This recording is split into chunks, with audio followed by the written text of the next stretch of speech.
செங்கல்பட்டு வடக்கு மாவட்டம் தமிழக வெற்றிக் கழகம் சார்பில் சென்னை அடுத்த திருநீர்மலையில் வசிக்கும் தாவேகா கழக தலைவர் விஜயின் தீவிர ரசிகரான வெங்கடேஷ் என்பவர் வடக்கு மாவட்ட செயலாளர் மின்னல்குமார் தலைமையில் தமிழக வெற்றிக் கழகம் வருகின்ற 2026 அமோகமாக வெற்றி பெற வேண்டி 12 ஜோதிலிங்கத்தை தரிசனம் செய்ய வேண்டி சைக்கிள் யாத்திரையை மேற்கொண்டார். இந்த யாத்திரையை வடக்கு மாவட்ட செயலாளர் மின்னல்குமார் கொடியசைத்து துவக்கி வைத்தார். வெங்கடேஷ் வட மாநிலத்தில் உள்ள 12 ஜோதிலிங்கத்தை தரிசனம் செய்து ராமேஸ்வரம் சென்று ராமநாத சுவாமியை தரிசித்து சென்னை திரும்புகிறார். இந்த நிகழ்ச்சியின் போது வடக்கு மாவட்ட தாவேகா நிர்வாகிகள் திருநீர்மலை கிழக்கு பகுதி செயலாளர் தேவா, பகுதி பொருளாளர் பாபு மற்றும் பகுதி துணை செயலாளர் நந்தகுமார், 29வது வட்டம் செயலாளர் அசோக்குமார், செல்வி, லோகநாதன் ஆகியோர் கலந்து கொண்டு யாத்திரை செல்லும் விஜயின் தீவிர ரசிகர் வெங்கடேஷுக்கு வாழ்த்து தெரிவித்து வழி அனுப்பி வைத்தனர். பின்னர் செய்தியாளர்களை சந்தித்த திருநீர்மலை வெங்கடேஷ் பேசுகையில், நான் பிறந்தது சென்னையில்தான், ஆனால் வட மாநிலத்தில் வேலை செய்தேன். தற்பொழுது ஆட்டோ ஓட்டுநராக இருக்கிறேன். தலைவர் விஜய் அண்ணா வருகிற தேர்தலில் வெற்றி பெற வேண்டும் என்ற நோக்கத்தில் சைக்கிள் மூலமாக இந்த யாத்திரையை பல்லாவரத்தில் இருந்து மாவட்ட செயலாளர் மின்னல்குமார் தலைமையில் தொடங்கினேன்.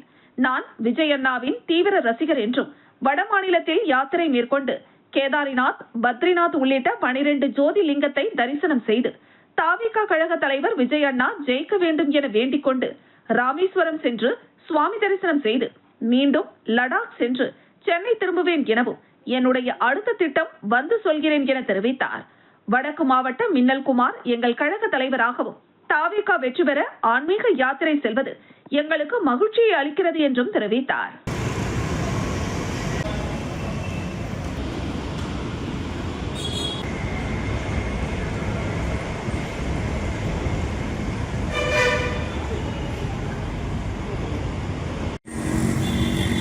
அவங்க ரெடி பண்ண சொல்லு, நான் தரேன் வீடியோ, அவங்க கூட நிற்க சொல்லு.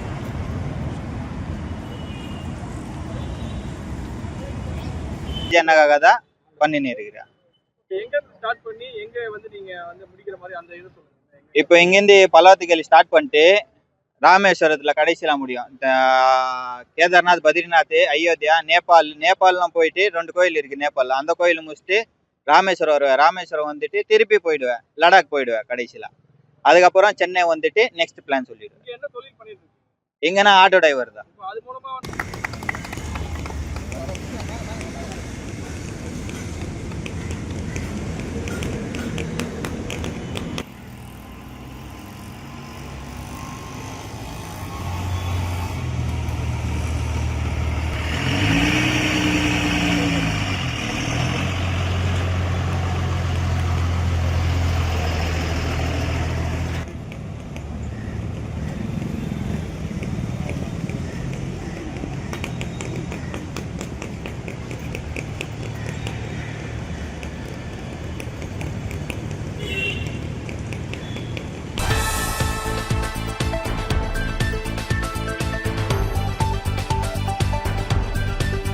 செங்கல்பட்டு மாவட்டம் மாமல்லபுரம் அடுத்த பையனூரில் இயங்கி வரும் விநாயகா மிஷன் கலை மற்றும் அறிவியல் கல்லூரியில் ஆண்டு விழா மற்றும் மாணவ மாணவியரின் கலை நிகழ்ச்சிகள் நடைபெற்றன. பல்கலைக்கழக வேந்தர் டாக்டர் AS கணேசன், துணைவேந்தர் டாக்டர் அனுராதா கணேசன் ஆகியோரின் ஆலோசனையின் பேரில் விநாயகா மிஷன் அவையின் உறுப்பினர் சுரேஷ் சாமுவேல் வழிகாட்டுதல் படி தொடங்கிய ஆண்டு விழா நிகழ்வில் டாக்டர் தியாகராஜன் வரவேற்புரை வழங்க கல்லூரி முதல்வர் டாக்டர் கிருஷ்ணா சிங் ஆண்டறிக்கை வாசித்து தலைமை உரை ஆற்றினார். நிகழ்ச்சியில் பேசிய அவர், கலை அறிவியல் கல்லூரி என்பது பெரும் பட்டத்திற்கான படிப்பை மட்டுமே தருவதாக அல்லாமல் சிறந்த சமூக அக்கறை கொண்ட மாணவர்களை உருவாக்கும் படிப்பாகவும் இருக்க வேண்டும். அதுவே தமது நோக்கம் என கூறினார். சிறப்பு விருந்தினராக சோகோ கல்வி நிறுவனங்களின் நிறுவன உறுப்பினரான ராஜேந்திரன் தண்டபாணி கலந்து கொண்டார். தன்னம்பிக்கை பேச்சாளரான இவர் மாணவர்கள் தங்களது எதிர்காலத்தை சிறப்பாக அமைத்துக் கொள்வது குறித்தும் உலகளாவிய அளவில் நம் மாணவர்களுக்கான இடம் எவ்வாறு அமைய வேண்டும் என்பது குறித்தும் சிறப்புரையாற்றினார். தொடர்ந்து கல்லூரியில் சிறந்த மதிப்பெண் பெற்ற மாணவ மாணவிகளுக்கு பரிசுகளும் பட்டங்களும் வழங்கி பாராட்டினார். அதனைத் தொடர்ந்து மாலை நடைபெற்ற கல்லூரி கலை விழாவில் மாணவ மாணவியரின் ஆடல் பாடல் நிகழ்ச்சியுடன் துவங்கியது. இந்த நிகழ்ச்சியில் திரைப்பட பாடகர் யோகி சேகர் சிறப்பு அழைப்பாளராக கலந்து கொண்டு மாணவர்களிடையே சிறப்புரையாற்றினார். நிகழ்ச்சியில் பேசிய அவர், ஒரு உணவு டெலிவரி பாயாக இருந்த நான் தற்பொழுது உங்கள் மத்தியில் சாதனையாளராக உள்ளேன். அதே போன்று நீங்களும் நன்கு படித்து ஒரு சாதனையாளராக வளர வேண்டும். உங்களுக்கு எனது வாழ்த்துக்கள். கல்லூரியின் சார்பில் எனது நன்றிகளை தெரிவித்துக் கொள்கிறேன் என்று கூறினார். தொடர்ந்து ஆடல் பாடலுடன் கலை நிகழ்ச்சிகள் நடைபெற்றது. நிகழ்ச்சியில் மாணவ மாணவியருடன் பேராசிரியர்கள் நடனமாடி மகிழ்ந்ததை காண முடிந்தது. You don't want any kind of support in your life to achieve what you want in your life. You know what, நான் வந்து ஸ்விக்கி டெலிவரி பாயெல்லாம் வேலை பண்ணியிருக்கேன். எனக்கு வந்து ஒரு டைமில் வந்து 500 ரூபாய் கூட இருக்காது, அந்த மாதிரி டைம்லாம் இருந்திருக்கு. பட் அதெல்லாம் தாண்டி வந்து நீங்கள் என்ன வேணும்னு நினைக்கிறீங்க.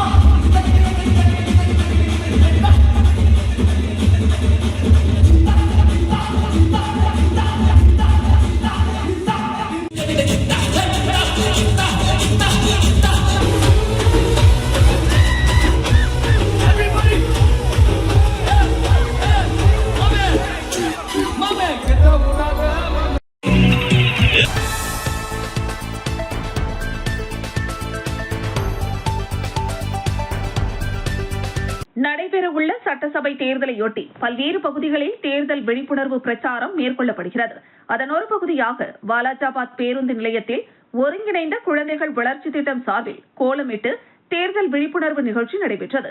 இதில் 100% வாக்களிப்பை உறுதி செய்தல் குறித்து வண்ண கோலமிட்டு அங்கன்வாடி ஊழியர்கள் மற்றும் அலுவலர்கள் உறுதிமொழி ஏற்றனர். எனது வாக்கு விற்பனைக்கு அல்ல, வாக்களிப்பது நம் கடமை போன்ற வாசகங்கள் எழுதி பேருந்து நிலையத்தில் உறுதிமொழி ஏற்றனர். இதில் வாலாஜாபாத் ஒருங்கிணைந்த குழந்தைகள் வளர்ச்சி திட்ட அலுவலர் இந்திரா தேவி மற்றும் அங்கன்வாடி ஊழியர்கள் சாந்தகுமாரி, சசிகலா, ராணி, சாந்தி, பார்வதி, இந்திரா, வனிதா, ஜெயலட்சுமி, ஞானம்மாள், வாணி மற்றும் பொதுமக்கள் உள்ளிட்ட அனைத்து தரப்பினரும் நிகழ்ச்சியில் கலந்து கொண்டனர். இந்திய குடிமக்கள் ஜனநாயகத்தில் நிலையான நம்பிக்கை கொண்டு நமது நாட்டின் ஜனநாயக மரபுகளையும் சுதந்திரமான அமைதியான தேர்தல்களின் கருமாற்றம். இளைஞர்களே வாக்களிப்போம், ஒரு விரல் புரட்சி செய்வோம், என் வாக்கு என் பெருமை, வாக்களிப்பது நமது கடமை, வாக்களிப்பதில்தான் ஜனநாயகத்தின் அடித்தளம். என் வாக்கு விற்பனைக்கு அல்ல. உங்கள் கடமை வாக்களிப்பது. 100% வாக்களிப்பேர். என் வாக்கு விற்பனைக்கு அல்ல.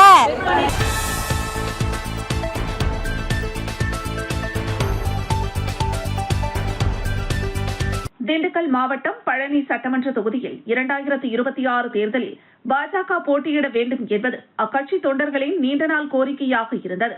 இதற்காக பல்வேறு கள்ளப்பணிகளை மேற்கொண்டு வந்த நிலையில் என்டிஏ கூட்டணியில் பழனி தொகுதி அதிமுகவிற்கு ஒதுக்கப்பட்டது. இந்த அறிவிப்பால் ஆத்திரமடைந்த பாஜக நகர தலைவர் ஆனந்தகுமார் தலைமையில் தொண்டர்கள் பழனி பாஜக அலுவலக சாலையில் திரண்டு நூதன போராட்டத்தில் ஈடுபட்டனர். தங்களது கோரிக்கை நிறைவேற வேண்டி சாலையில் தேங்காய்களை உடைத்து ஆர்ப்பாட்டத்தில் ஈடுபட்டனர். போராட்டத்தின் உச்சகட்டமாக பாஜக அலுவலகத்தின் மாடியில் நின்றிருந்த தொண்டர் ஒருவர் பழனி தொகுதியை பாஜகவிற்கே ஒதுக்க வேண்டும், இல்லையென்றால் கீழே குதித்து தற்கொலை செய்வேன் என மிரட்டல் விடுத்தார். அதனைத் தொடர்ந்து ஆவேசமடைந்த தொண்டர்கள் சாலையில் அமர்ந்து மறியல் போராட்டத்தில் ஈடுபட்டனர். நாங்கள் பல மாதங்களாக கடுமையாக களப்பணி ஆற்றினோம், ஆனால் எங்களை ஏமாற்றிவிட்டனர். எங்கள் கோரிக்கை நிறைவேறும் வரை போராட்டத்தை தொடர்வோம் என அவர்கள் தலைமைக்கு கோரிக்கை விடுத்தனர்.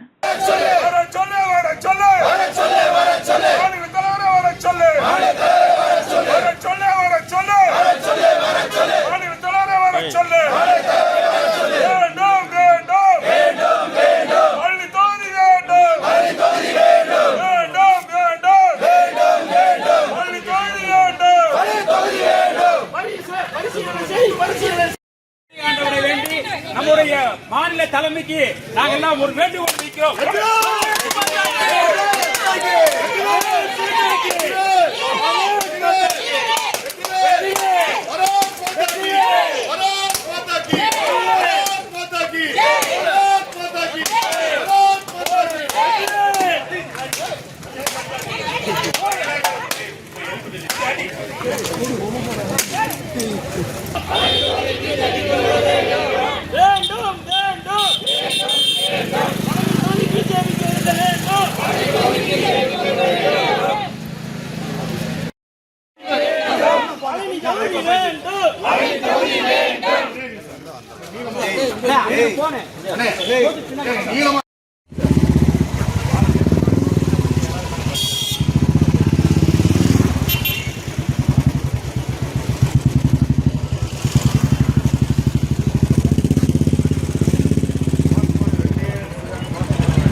பொன்ராஜ் வெள்ளைச்சாமி தன்னுடைய நேர்காணலில் தமிழக வெற்றிக் கழகத்தின் பெண் நிர்வாகிகள் மீது நேர்காணலில் அவதூறாக பேசியதாகவும் தமிழகத்தில் உள்ள ஒட்டுமொத்த பெண்களையும் அவமானப்படுத்தும் செயலாகும் என்றும் ஆகவே மேற்கண்ட நபர் மீது சட்டப்படி நடவடிக்கை எடுக்க வேண்டும் என தமிழக வெற்றிக் கழகம் செங்கல்பட்டு கிழக்கு மாவட்ட செயலாளர் தினகரன் என்கிற தீனா தலைமையில் மாவட்ட காவல் கண்காணிப்பாளர் ஐமன் ஜமால் அவர்களிடம் மனு அளித்தனர்.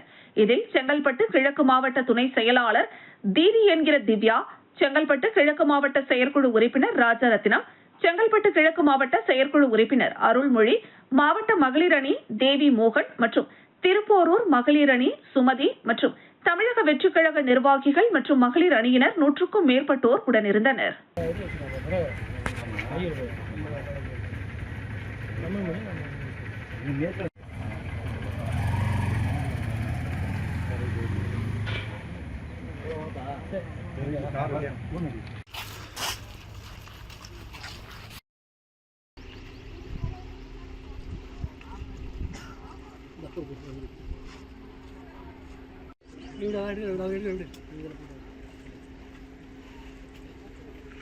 தமிழக வெற்றி கழகம் சார்பாக திவ்யா, செங்கல்பட்டு கிழக்கு மாவட்டம்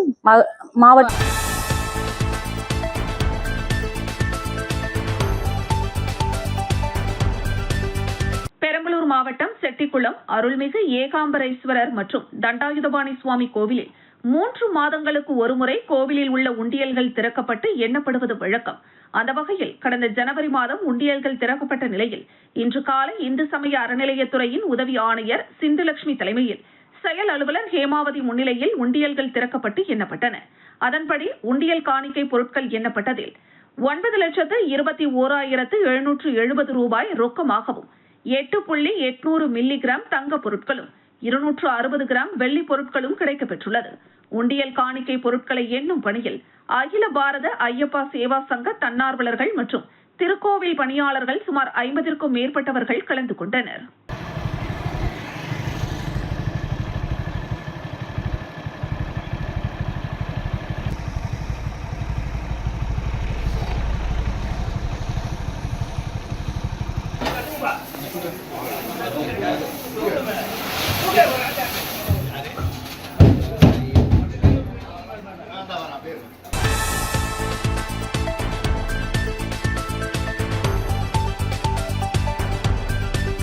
தேனி மாவட்டம் ஆண்டிப்பட்டி தாலுகா கடமலைக்குண்டு அருகே உள்ள பாலூத்து கிராமத்தில் இருந்து வெள்ளப்பாறை வரையிலான 2 கிலோமீட்டர் தூரம் சாலை அமைக்க அரசு 46 லட்சம் ரூபாய் நிதி ஒதுக்கீடு செய்தது. தேசிய ஊரக வேலை உறுதியளிப்பு திட்டத்தில் செயல்படுத்தப்பட்ட இந்த சாலை பணி கடந்த 3 ஆண்டுகளுக்கு முன்பு தொடங்கியது. ஆனால் இந்த சாலை அமைக்கும் இடங்களில் சில பகுதிகள் வனப்பகுதிக்குள் வருவதாக கூறி சாலை அமைக்கும் பணியை வனத்துறையினர் தடுத்து நிறுத்தி வந்தனர். இந்த சாலையை அமைக்க அனுமதி வழங்க வேண்டும் என பாலூத்து கிராம மக்கள் தொடர்ந்து வலியுறுத்தி வந்தனர். ஆனால் வனத்துறை அனுமதி வழங்காத நிலையில் வருகின்ற சட்டமன்ற தேர்தலை கிராம மக்கள் புறக்கணிப்பதாக சுவரொட்டிகள் ஒட்டி எதிர்ப்பை காட்டினர். இதனைத் தொடர்ந்து அந்த கிராமத்திற்கு விரைந்து வந்த அதிகாரிகள் மற்றும் வனத்துறையினர் சாலை அமைப்பது குறித்து ஆய்வு மேற்கொண்டனர். அப்போது அந்த சாலையில் குறிப்பிட்ட சில இடங்களில் சுமார் 350 மீட்டர் தூரத்தை தவிர்த்து மற்ற இடங்களில் சாலை அமைக்கலாம் என வனத்துறையினர் அனுமதி அளித்துள்ளனர். இந்த நிலையில் சாலை பணிகளுக்கான உபகரணங்களை ஏற்றி வந்த லாரிகளை வன சோதனை சாவடியில் மறித்த வனத்துறையினர் லாரி உள்ளே செல்லக்கூடாது என தடை விதித்தனர். இதனால் ஆத்திரமடைந்த பாலூத்து கிராம மக்கள் வனத்துறை சோதனை சாவடி முன்பாக சாலையில் அமர்ந்து மறியலில் ஈடுபட்டதால் பரபரப்பு ஏற்பட்டது. இதனைத் தொடர்ந்து சாலை மறியலில் ஈடுபட்டவர்களிடம் வனத்துறை அதிகாரிகள் பேச்சுவார்த்தை நடத்தினர். மேலும் சாலை பணிகளுக்கான லாரிகளை அனுமதி அளிப்பதாக கூறியதை தொடர்ந்து மறியலை கைவிட்டு கலைந்து சென்றனர். இதனால் அந்த பகுதியில் சுமார் 1 மணி நேரம் போக்குவரத்து பாதிக்கப்பட்டது.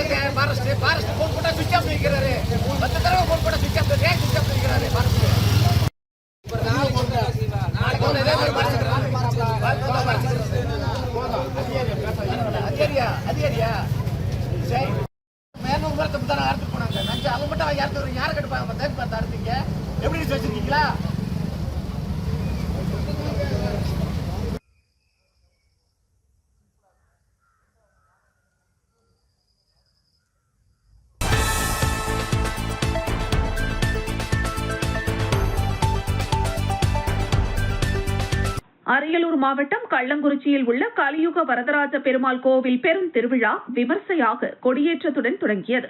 பழமை வாய்ந்த இக்கோவிலில் ஆண்டுதோறும் பங்குனி மாதங்களில் நடைபெறும் பெரும் திருவிழா மிகவும் சிறப்பு வாய்ந்ததாகும். அதன்படி இந்த ஆண்டிற்கான திருவிழா இன்று கோலாகலமாக தொடங்கியது. விழாவின் தொடக்க நாளான இன்று கலியுக வரதராஜ பெருமாள் மற்றும் ஸ்ரீதேவி பூதேவி தாயாருக்கு சிறப்பு அபிஷேகங்களும் ஆராதனைகளும் நடைபெற்றன. இதனைத் தொடர்ந்து பல வண்ண மலர்களால் அலங்கரிக்கப்பட்ட கொடி மரத்திற்கு வேத மந்திரங்கள் முழங்க சிறப்பு பூஜைகள் செய்யப்பட்டன. பின்னர் கருட பகவான் படம் பொறிக்கப்பட்ட கொடி மரத்தில் ஏற்றப்பட்டு மகா தீபாராதனை காண்பிக்கப்பட்டது.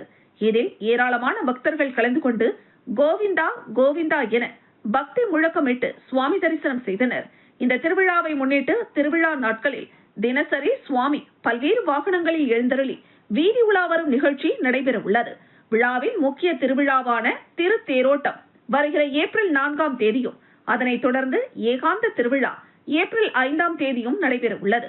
இந்த திருவிழாவில் அரியலூர் மாவட்ட மக்கள் மட்டுமின்றி பெரம்பலூர், தஞ்சாவூர், மயிலாடுதுறை, சேலம், ஆத்தூர், கும்பகோணம், கள்ளக்குறிச்சி, விருத்தாச்சலம் உள்ளிட்ட பல்வேறு பகுதிகளைச் சேர்ந்த பல்லாயிரக்கணக்கான பொதுமக்கள் மற்றும் பக்தர்கள் கலந்து கொண்டு சுவாமி தரிசனம் செய்தனர்.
விழுப்புரம் மாவட்டம் திண்டிவனம் அடுத்த கோனேரிக்குப்பத்தில் உள்ள சரஸ்வதி கலை அறிவியல் கல்லூரியில் வணிகவியல் துறை சார்பில் பன்னாட்டு கருத்தரங்கம் கல்லூரி முதல்வர் வீரமுத்து தலைமையில் நடைபெற்றது.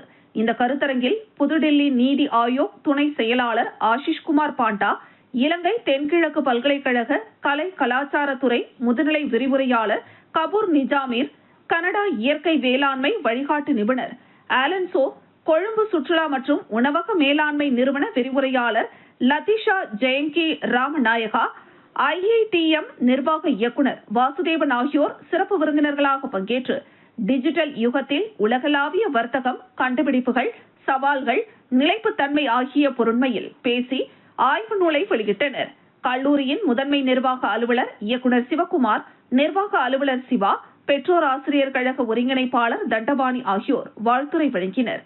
இந்த கருத்தரங்கில் கனடா, இலங்கை, புதுடெல்லி, தமிழகம் உள்ளிட்ட பல்வேறு பகுதிகளில் இருந்து 200க்கும் மேற்பட்ட ஆய்வு நிறைஞர்கள், தொழில் முனைவோர்கள், பங்குச்சந்தை பங்குதாரர்கள் பங்கேற்று ஆய்வு கட்டுரைகளை சமர்ப்பித்தனர்.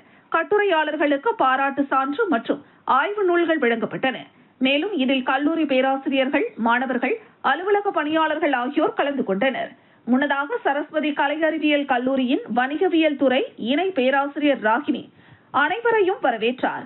இறுதியாக பேராசிரியர் மகாலட்சுமி நன்றி கூறினார்.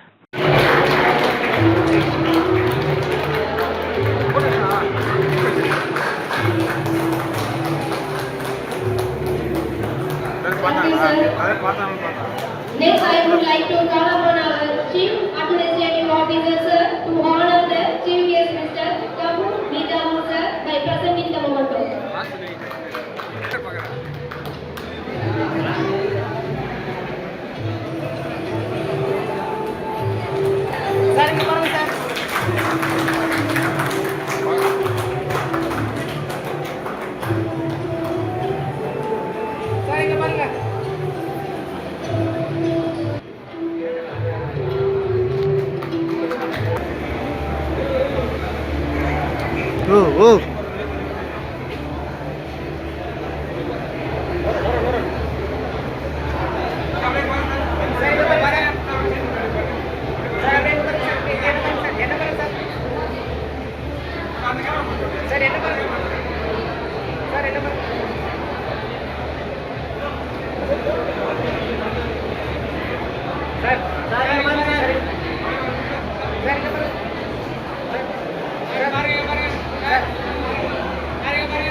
ஜெயங்கொண்டத்தில் புதிதாக பதவியேற்றிருக்கும் பொறுப்பாளர்கள் அறிமுக கூட்டம் அரியலூர் கிழக்கு மாவட்ட செயலாளர் கதிர்வளவன் தலைமையில் தனியார் திருமண மண்டபத்தில் நடைபெற்றது.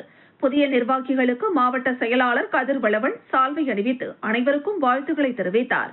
மாற்றுக் கட்சிகளில் இருந்து வந்து விடுதலை சிறுத்தைகள் கட்சியில் இணைந்தவர்களுக்கு மாவட்ட செயலாளர் கதிர்வளவன் சால்வை அணிவித்து வரவேற்றார்.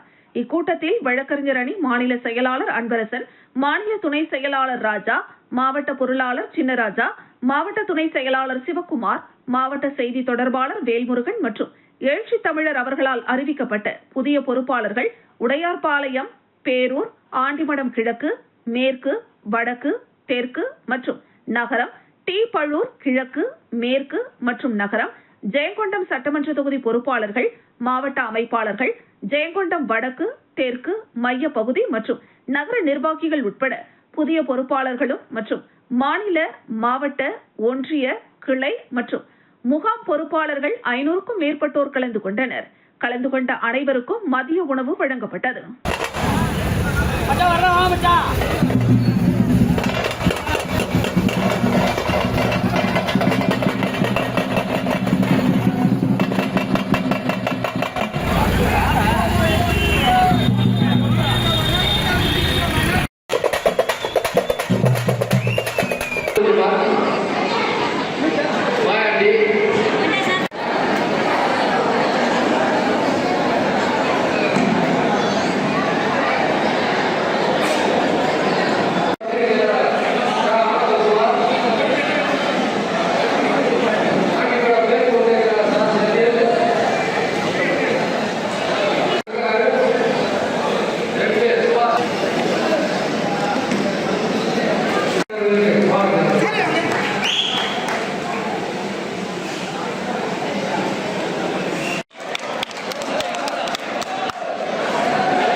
தூத்துக்குடி மாவட்டம் கோவில்பட்டி ராஜீவ் நகரை சேர்ந்தவர் 55 வயதான ஜோதி. இவர் பசுவந்தனை சாலையில் பெட்டிக்கடை நடத்தி வருகிறார். இரவு மது போதையில் இருந்த சில இளைஞர்கள் ஓசியில் சிகரெட் கேட்டுள்ளனர். இதற்கு ஜோதி தர மறுக்கவே அவருடன் வாக்குவாதத்தில் ஈடுபட்ட இளைஞர்கள் தாங்கள் கொண்டு வந்த அரிவாளை கொண்டு தலை மற்றும் தோள்பட்டை பகுதியில் வெட்டிவிட்டு தப்பி ஓடிவிட்டனர். இதில் படுகாயமடைந்த ஜோதியை அருகில் இருந்தவர்கள் மீட்டு சிகிச்சைக்காக கோவில்பட்டி அரசு மருத்துவமனைக்கு அனுப்பி வைத்தனர். அங்கு முதலுதவி சிகிச்சை அளிக்கப்பட்டு மேல் சிகிச்சைக்காக நெல்லை அரசு மருத்துவக் கல்லூரி மருத்துவமனையில் அனுமதிக்கப்பட்டுள்ளார். இந்த சம்பவம் குறித்து கோவில்பட்டி கிழக்கு காவல் நிலைய காவல்துறையினர் வழக்கு பதிவு செய்து விசாரணை நடத்தி வந்தனர். இதற்கிடையில் குற்றவாளிகளை விரைந்து கண்டுபிடிக்க வலியுறுத்தி கோவில்பட்டி பசுவந்தனை சாலையில் பாண்டியனார் மக்கள் இயக்கத்தினர் சாலை மறியல் போராட்டத்தில் ஈடுபட்டனர். இதுகுறித்து தகவல் கிடைத்ததும் கோவில்பட்டி கிழக்கு காவல் நிலைய காவல்துறையினர் விரைந்து வந்து பேச்சுவார்த்தை நடத்தினர்.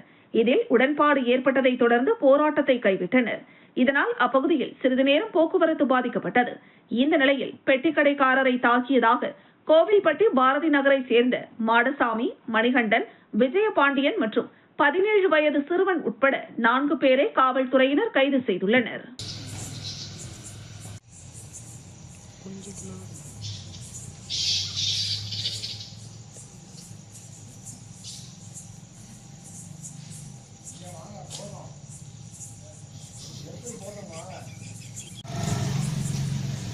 எடுத்தது போதியா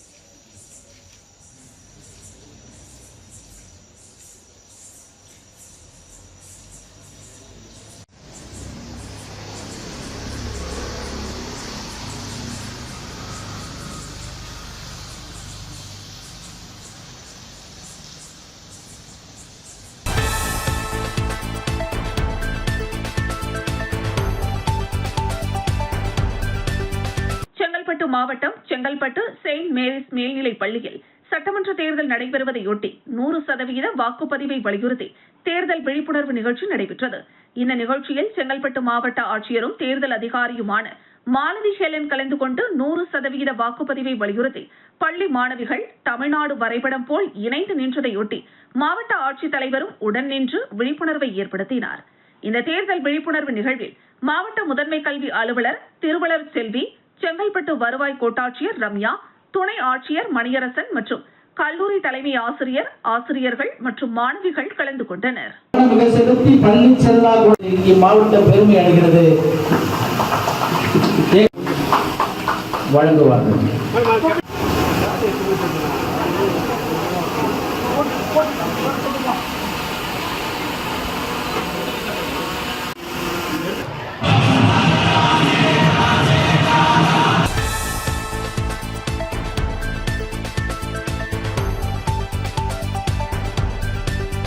வருகின்ற ஏப்ரல் 23ஆம் தேதி சட்டமன்ற தேர்தலை முன்னிட்டு விருத்தாச்சலத்தில் தேர்தல் திருவிழா கொண்டாடப்பட்டது. கடலூர் மாவட்டம் விருத்தாச்சலம் மாவட்ட தேர்தல் அலுவலர் மற்றும் மாவட்ட ஆட்சித்தலைவர் அவர்களின் அறிவுறுத்தலின் பேரில் தமிழ்நாட்டில் வருகின்ற ஏப்ரல் 23ஆம் தேதி பொதுமக்கள் அச்சமின்றி 100% வாக்களிக்க வேண்டுமென சிறப்பு திருவிழா விருத்தாச்சலத்தில் நடைபெற்றது. ஜங்ஷன் சாலையில் உள்ள அரசு திரு கவுஞ்சியப்பர் கல்லூரியில் நுழைவு வாயிலில் தப்பாட்டம், மயிலாட்டம், கரகாட்டம், பொய்க்கால் குதிரை, சிலம்பாட்டம், வான வேடிக்கை உள்ளிட்டவை ஏற்பாடு செய்யப்பட்டிருந்தது. பின்னர் அங்கு வந்த கடலூர் மாவட்ட ஆட்சித்தலைவர் சிபி ஆதித்ய செந்தில்குமார் 100% பொதுமக்கள் அச்சமின்றி வாக்களிக்க வேண்டும் என கையெழுத்திடும் பலகையில் கையெழுத்திட்டனர். அதன் பின்பு வாக்காளர்களுக்கான விழிப்புணர்வு ஊர்வலத்தை கொடியசைத்து துவக்கி வைத்தார். கல்லூரியிலிருந்து புறப்பட்ட விழிப்புணர்வு ஊர்வலம் ஜங்ஷன் சாலை, பாலக்கரை, கடலூர் சாலை வழியாக சென்று அரசு ஆண்கள் மேல்நிலைப் பள்ளியை அடைந்தனர். இந்த நிகழ்ச்சியில் வருவாய் கோட்டாட்சியர், வருவாய் வட்டாட்சியர், காவல்துறையினர், அரசு கவுஞ்சியப்பர் கல்லூரி மாணவ மாணவிகள், நகராட்சி தூய்மை பணியாளர்கள், நகராட்சி பணியாளர்கள், ஊழியர்கள் மற்றும் கல்லூரி பேராசிரியர்கள் மற்றும் பலர் கலந்து கொண்டனர். பின்னர் கடலூர் மாவட்ட ஆட்சித்தலைவர் சிபி ஆதித்ய செந்தில்குமார் பத்திரிகையாளர்கள் சந்திப்பில் கூறுகையில், கடலூர் மாவட்டத்தில் தேர்தல் நடத்தை விதிமுறைகள் சிறப்பாக நடந்து வருவதாகவும், கடலூர் மாவட்டத்தில் 20 லட்சம் வாக்காளர்கள் வாக்களிக்க உள்ளதாகவும், பல்வேறு விழிப்புணர்வுகளை தேர்தல் ஆணையம் நடத்தி வருவதாகவும் தெரிவித்தார். முதன்முறையாக 18 வயது நிரம்பியவர்கள் வாக்களிப்பதை மாவட்டம் முழுவதும் வலியுறுத்தி பல்வேறு விழிப்புணர்வு ஏற்படுத்தப்பட்டுள்ளதாகவும், கடலூர் மாவட்டத்தில் இதுவரை 80 லட்சம் பிடிபட்டுள்ளதாகவும், தகுந்த ஆதாரங்கள் காட்டினால் அவர்களுக்கு அந்த தொகை திரும்ப ஒப்படைக்கப்பட வேண்டும் என தெரிவித்தார். அத்தியாவசிய தேவைகளுக்கு பொதுமக்கள் எடுத்து செல்லும் தொகைகளுக்கு உரிய ரசீதுகள் காண்பிக்கப்பட்டால் உடனடியாக அவர்கள் அனுப்பி வைக்கப்படுவார்கள் என்றும், உரிய ரசீதுகளை தேர்தல் பறக்கும் படையிடம் காட்ட வேண்டும் என்றும் தெரிவித்தார். மேலும் இந்திய தேர்தல் ஆணையமும் தமிழக தேர்தல் அதிகாரியும் வலியுறுத்தியுள்ளபடி பொதுமக்கள் யாரும் அச்சப்பட தேவையில்லை என்றும், அத்தியாவசிய தேவைகளுக்காக எடுத்து செல்லும் தொகை என்பது உரிய ரசீதுகளுடன் எடுத்து சென்றால் உடனடியாக அவர்கள் எடுத்து செல்ல ஏதுவாக தேர்தல் ஆணையம் பல்வேறு நடவடிக்கைகளை மாவட்ட தேர்தல் அலுவலருக்கு அறிவித்துள்ளதாகவும் தெரிவித்தார். விருத்தாச்சலம் கோட்டாட்சியர் விஷ்ணுபிரியா, விருத்தாச்சலம் நகராட்சி நகர ஆணையர் நாகராஜ், விருத்தாச்சலம் அரசு கவுஞ்சியப்பர் கலைக்கல்லூரி முதல்வர் மற்றும் கல்லூரி மாணவ மாணவிகள் திரளாக கலந்து கொண்டனர்.